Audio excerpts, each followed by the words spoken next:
Jain to मार्च जो season होता है या फिर अप्रैल तक इस्लामाबाद में बिलखुसूस जो पोलन एलर्जी है उससे बहुत सारे लोग मुतासर होते हैं, तो वहाँ पर बड़ी ज़्यादा ये सिचुएशन लोगों के लिए मुश्किल का सबब बन जाती है। लेकिन चलें जी, हर शहर का अपना अपना मिजाज है, हर शहर की अपनी अपनी फ़ज़ा है। यहाँ पर हम ज़रा कराची की उड़ती धूल की भी बात कर लेते हैं। वहाँ पर भी हम देख रहे हैं हर तरफ इसी तरह का तासुर है, तो इस्लामाबाद में भी सीज़न में ये एलर्जी पाई जाती है। अच्छा, एलर्जी क्या है? ये जिस्म का जो आपका इम्यूनिटी सिस्टम है, जिसे मुदाफ़ती निज़ाम कहते हैं, उसके रद्द अमल ज़ाहिर करने को कहते हैं। यानी किसी भी चीज़ से होने वाली एलर्जी में सांस की नाली में खारिश, नाक बहना, इस तरह की चीज़ें जो आपकी रेस्पिरेटरी सिस्टम से रिलेटेड होती हैं, वो अलामात शुरू हो जाती हैं। अच्छा, इस्लामाबाद में जो लोग रह रहे हैं, हमारा प्रोग्राम देख रहे हैं, वो इस चीज़ से बहुत रिलेट कर सकते हैं। ये पोलन एलर्जी वाला सीज़न आता है। अब बेसिकली था क्या कि इस्लामाबाद में जंगली शहतूत के बहुत सारे दरख्त थे। अब जब उन दरख्तों की वजह से पोलन उड़ता था फ़िज़ा में और फिर हमारी सांस में जाता था और हमें फिर एलर्जी, स्नीजिंग, कॉफिंग और नज़ला ज़ुकाम होता था। वो दरख्तों को काटा गया है। तो कुछ शहरियों की शिकायत थी कि दरख्तों को क्यों काटा जा रहा है विदाउट मार्किंग। तो फिर CDA ने आके इस बात की क्लैरिफिकेशन दी कि जिन दरख्तों को काटा जा रहा है ये मुज़रे सेहत जंगली शहतूत के दरख्त हैं। But then again we want कि जब कोई भी किसी किस्म का भी दरख्त है, अगर एक दरख्त कट रहा है तो उसकी जगह 4 दरख्त लगने चाहिए। We need to see Islamabad lusher and greener. बिल्कुल, उसका सब्स्टिट्यूट होना चाहिए। चले जी, बात कर लेते हैं assistant professor general physician APMC doctor Irfan Siddiqui हमारे साथ हैं। Thank you so much doctor Irfan. सबसे पहले तो बताइए पोलन एलर्जी है क्या और किन फूलों से होती है, किन चीज़ों से होती है?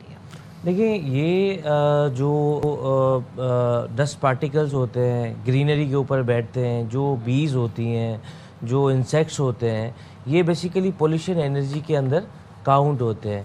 अब इनसे होता ये, जहाँ लोगों के अंदर जो साफ़ सुथराई नहीं होती है या प्रिकॉशंस नहीं लेते हैं और उसकी इनहेलेशंस की वजह से जो है ना, लंग के अंदर जो लंग की ऑक्सीजनेशन कैपेसिटी होती है वो कम हो जाती है और वो बॉडी की तरफ जब ऑक्सीजन कम जाती है तो पूरी बॉडी जो है वो एग्जॉस्ट होना स्टार्ट हो जाती है और डीकम्पनसेट होना स्टार्ट हो जाती है। उसकी वजह से ये सारे सिम्टम्स जो हैं, डिस्निया, सांस में जो तकलीफ़ है वो बढ़ जाती है, खांसी, नज़ला, बलगम, ये सारे जो है सिम्टम्स बढ़ जाते हैं। Okay, so I remember when I used to wake up in Islamabad, so my mornings were used to be like कि मेरे लंग्स कंजेस्टेड होते थे और पूरे जिस्म में दर्द हो रहा था, जैसे लंग्स सुखड़ गए हैं।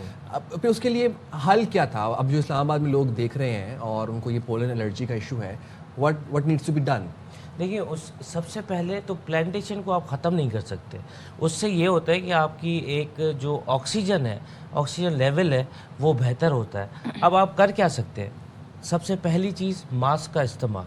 मास्क से ये है कि वो बैरियर आ जाता है और वो पोल्यूंट्स डायरेक्ट आपके लंग के अंदर नहीं जाते। उसके अलावा आप अपनी जो बॉडी लंग की कैपेसिटी है वो अपनी लाइफ स्टाइल मॉडिफिकेशन से आप बढ़ा सकते हैं। आप अपनी एक्सरसाइज से स्टीम लें, कावा लें, अगर आपको पता चल गया है कि आपकी एलर्जी का ये कॉज है तो उस एरिया में नहीं जाएं। अपने आप को इंडोर्स तक महदूद रखें और जो है अगर कोई पर्टिकुलर सीज़न है तो उसके अंदर जो पर्टिकुलर इन एलर्जीज़ के जो वैक्सीनेशन होती है वो करवाएं ताकि बॉडी के अंदर जो इम्यूनिटी उस ऑर्गेनिज्म के लिए जो है ना वो बढ़ जाए और बॉडी उसको बेहतर डिफेंड कर सके।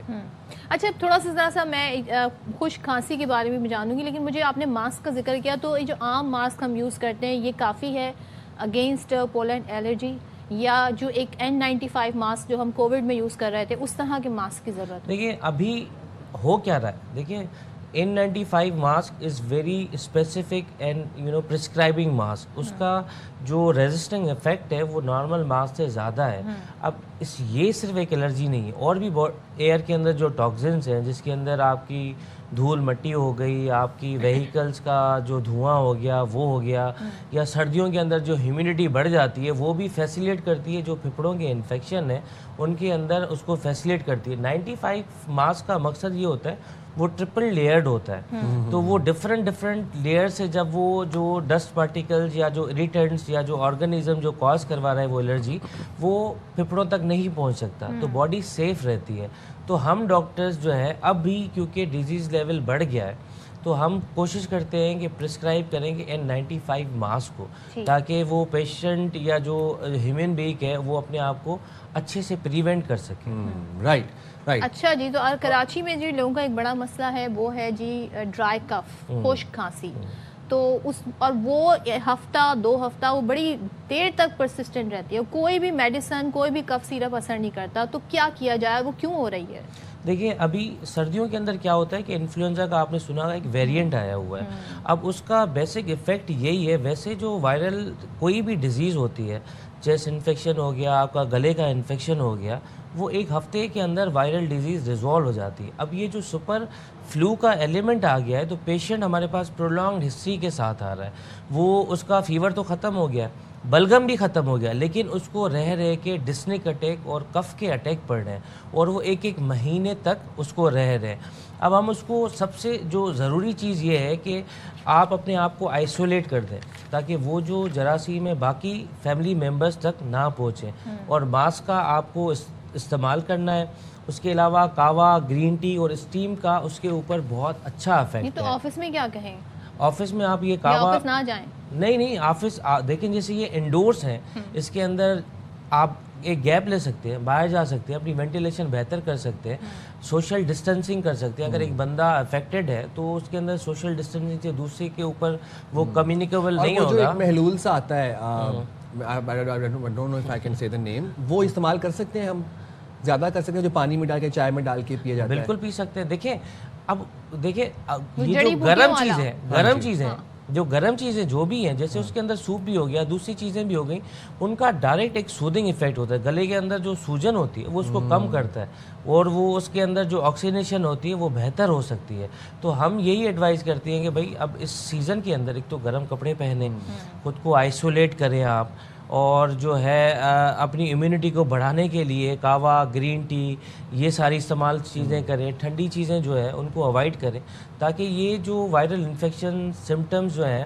اور دوسری ایک اور بات آپ کو بتاتا چلو, اگر آپ کو کھانسی ہو رہی ہے تو اپنی ہائیجین بہتر رکھیں, وہی ہاتھ دوبارہ ناک پہ نہیں لگائیں, کیونکہ وہی سارے آرگنیزمز آپ کے فیملی پہ یا آپ کے اندر جن بچے ہیں جن کی امیونٹی ویک ہے, یا ایلڈرلی پیشنٹ ہیں, ڈائبٹک پیشنٹ ہیں, ان کے اندر یہ زیادہ ٹرانسمٹ ہوتا ہے اور افیکٹ کرتا ہے.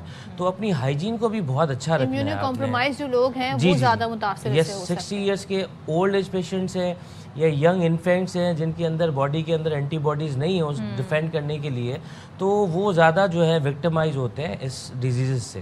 بالکل ٹھیک ہے. Thank you so much doctor Irfan, بہت زبردست طریقے سے آپ نے ہمیں چیزیں سمجھائیں. اور بھائی آپ لوگوں نے احتیاط کرنی ہے, خیال رکھنا ہے. کراچی والے تھوڑا یہ سمجھتے ہیں جی سردی نہیں ہے تو گرم کپڑے پہننا اوائڈ کرتے ہیں, شام میں ضرور آپ نے جیکٹ پہن لینی ہے, یہ بات آپ نے ضرور کرنی ہے.